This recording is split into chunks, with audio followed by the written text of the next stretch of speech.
नमस्कार वर्कर्स, मैं संजोगिता एक बार फिर हाजिर हूँ एक नई जानकारी के साथ।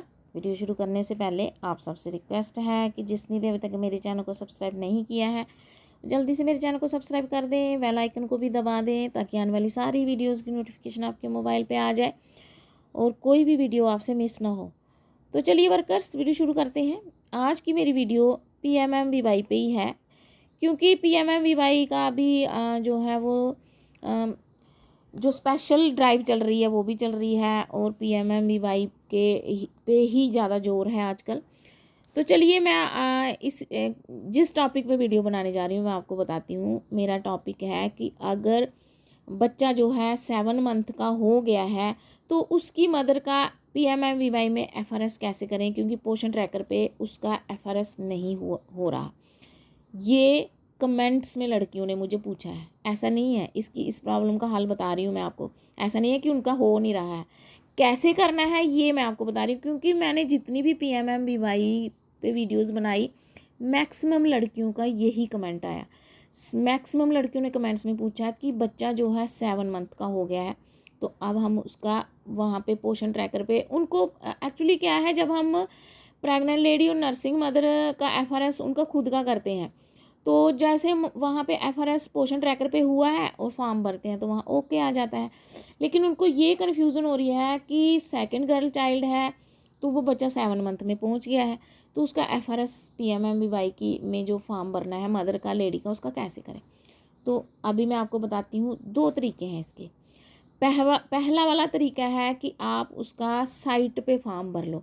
और एक और बात आपको मैं क्लियर कर दूँ, ये भी मुझे कमेंट में एक वर्कर ने पूछा कि जो हम साइट में भरेंगे वो क्या ऐप में भी आएगा। तो ये मैं आपको बता दूं, PMMBY की साइट और PMMBY की ऐप एक ही है। जो आप काम साइट पे करते हो वो ऐप में शो होगा और जो आप काम ऐप में करते हो वो साइट में शो होगा। कुछ फीचर्स जो हैं वो ऐप में नहीं है, तो वो जैसे स्टेटस वाला, रिपोर्ट्स वाला नहीं है जिससे हम स्टेटस चेक कर सकते हैं। तो वो हम जिसमें हम ID चेक कर सकते हैं, सॉरी, तो वो हम साइट से देख लेंगे। अगर आप साइट से फॉर्म भरते हो तो वो सॉफ्ट में शो होगा, अगर आप ऐप से फॉर्म भरते हो वो साइट में शो होगा। इसलिए दोनों में से किसी पे भी काम करो वो आपको शो होगा। तो लेकिन साइट पे दोनों में, जैसे साइट में फ़ोटो क्लिक करने का ऑप्शन नहीं है। साइट में फॉर्म भरोगे तो वो जो पोषण ट्रैकर पे आपने किया होगा ना वही वाला फ़ोटो आएगा, वहीं से दिखाएगा कि उसका FRS हुआ है। लेकिन ऐप में जब आप फॉर्म भरोगे तो वहाँ फ़ोटो क्लिक का ऑप्शन भी आता है। और अगर आपने साइट से फॉर्म भर लिया हुआ है, देखो अगर आप फ़ोटो वहाँ पे FRS नहीं किया तो फॉर्म आपका सबमिट हो जाता है। ऐसी बात नहीं कि फॉर्म सबमिट नहीं होता, आप फॉर्म सबमिट कर लो। लेकिन फिर क्या करो, ऐप में जाओ। ऐप वैसे ही खुलती है जैसे साइट खुलती है। ऐप में जाओ और वहाँ पे जैसे आप खोलोगे, ये मैं आपको इस पे नहीं बता सकती क्योंकि इसकी स्क्रीन रिकॉर्डिंग नहीं होती, इसलिए मैं आपको बता रही हूँ। वहाँ पे जैसे आप सॉफ्ट ऐप खोलोगे वहाँ पे एक ऑप्शन आएगा फेस अथेंटिकेशन का।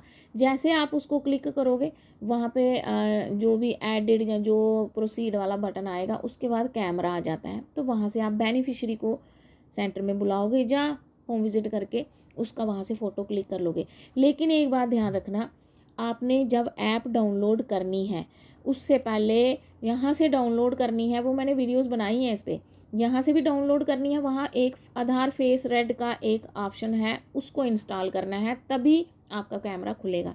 तो ये आपको क्लियर हो गया होगा कि पहला ऑप्शन क्या है इसका, पहला क्या है इसका, इस सोल्यूशन कि आपने साइट पे फॉर्म भरना है, ठीक है, बिना FRS के सबमिट करना है। फिर आपने ऐप पे जाना है, ऐप पे जाके फेस अथेंटिकेशन वाले फीचर पे जा कर के वहाँ से बेनिफिशियरी का फ़ोटो क्लिक करना है। नंबर 1 सोल्यूशन ये हो गया। नंबर 2, आपने पोषण ट्रैकर पे जाना है। वो मैं आपको बता देती हूँ, वो यहाँ इसकी स्क्रीन रिकॉर्डिंग हो जाएगी तो मैं आपको बता देती हूँ। चलते हैं पोषण ट्रैकर पे। तो वर्कर्स पोर्शन ट्रैकर पे बच्चे की प्रोफाइल पे जाना है। प्रोफाइल पर क्लिक करने के बाद ऐसे आपको यहाँ पेज खुलेगा। ये देखिए उनकी, अगर आपने पहले से eKYC और फेस वेरिफिकेशन हो गई है, उनका फेस कैप्चर एक बार हो गया है, तो आपने यहाँ री कैप्चर फेस पे जाना है। री कैप्चर फेस पे जा कर के आपने वापस उसका फ़ोटो क्लिक करना है मदर का। देखो यहाँ पे ये कोई प्रॉब्लम नहीं है, क्योंकि 6 मंथ टू 3 ईयर में भी हमने मदर का फ़ोटो क्लिक करना है और PMMBY में भी हमने मदर का फ़ोटो क्लिक करना है। फ़ोटो सेम होगा, इसलिए अगर आप यहाँ फेस कैप्चर कर लोगे, जैसे फेस वेरिफिकेशन पे री कैप्चर फेस, अगर आपने मानो फादर का किया हुआ, वहाँ पे गार्डियन का किया हुआ, री कैप्चर फेस करके वापस आप मदर का फ़ोटो कैप्चर कर सकते हो। ठीक है, तो अगर आपने उस बच्चे की अभी तक eKYC और फेस कैप्चर नहीं किया है तो कर लो, तो उससे भी आपका जो है मसला हल हो जाएगा। जैसे आप उसको eKYC और फेस कैप्चर करोगे तो PMMBY का जो फॉर्म है वो भरा जाएगा। मतलब कि मुझे लगता है कि जो कमेंट में लड़कियों ने पूछा, उन्होंने ये पूछा कि अब वो प्रेग्नेंट और नर्सिंग से निकल गई हैं, अब बच्चा आ गया है तो उसका FRS कैसे करें। अब बच्चे का नाम आ गया है, बच्चा 7 मंथ में आ गया, तो उससे कोई फ़र्क नहीं पड़ता। 7 मंथ में चाहे बच्चा आ गया, फेस क्लिक जो है वहाँ मदर का ही होगा। जैसे वहाँ मदर का फेस क्लिक होगा तो आपका जो FRS कंप्लीट हो जाएगा और PMMBY में भी आपका फॉर्म जो है भरा जाएगा, अगर आपने पोषण ट्रैकर से फेस कैप्चर करके करना है तो। नहीं तो आप PMMBY की ऐप से जाके भी उसका फेस कैप्चर कर सकते हो। क्योंकि जो जो बच्चा या जो कई प्रेग्नेंट आपके पोषण ट्रैकर पे नहीं है, आपने रजिस्टर नहीं किया है, जब आप उनका फॉर्म भर रहे हो तो आपको सॉफ्ट ऐप से ही फ़ोटो क्लिक करना पड़ेगा उनका, क्योंकि बिना FRS के तो फॉर्म जो है फॉरवर्ड होगा नहीं, सबमिट हो जाएगा, फॉरवर्ड नहीं होगा। तो आज की जानकारी वर्कर्स इतनी ही, मिलते हैं नेक्स्ट वीडियो में, तब तक के लिए have a nice day. Video अच्छी लगे तो लाइक करना, शेयर करना, कमेंट करना।